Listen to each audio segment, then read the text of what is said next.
அனைவருக்கும் வணக்கம். மயிலஞ்சலேருந்து உங்கள் அருண் பேசுகிறேன். இன்றைக்கி நம்ம என்ன பார்க்க போகிறோம் அப்படின்னா, 6 மாதத்தில் உழைச்சா 60 வயசு வரைக்கும் நிரந்தர வேலை எப்படி சாத்தியமாகும்?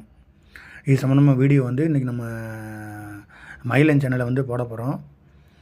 அந்த வீடியோவில் நம்ம என்னென்ன சரி பண்ணணும் அப்படின்றத தாண்டி நம்ம என்னென்னலாம் பண்ணக்கூடாது அப்படின்றத நம்ம தெரிஞ்சுக்கிட்டோம் அப்படின்னா நம்ம ஈஸியாக கிளியர் பண்ணிடலாம்.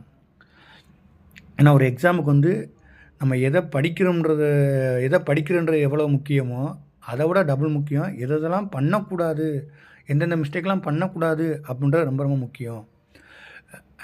இது சம்மந்தமாக வீடியோ இன்றைக்கி நம்ம வீடியோவில் போடுறதுனால எல்லோரும் அதை பார்த்து பயனடைஞ்சுக்குங்க. ஏற்கனவே படிச்சுக்கிருக்கவங்க, என்னால் சர்வீஸ் வாங்க முடியாதவங்க, என்னால் படிக்கல, என் ஃப்ரெண்டெல்லாம் வாங்கிட்டேன் என்னால் வாங்க முடியல அப்படின்ற எல்லாத்துக்கும் இந்த வீடியோ ரொம்ப பயனுள்ளதாக இருக்கும். நன்றி. இப்படிக்கு அருண் உங்கள் மயிலன்.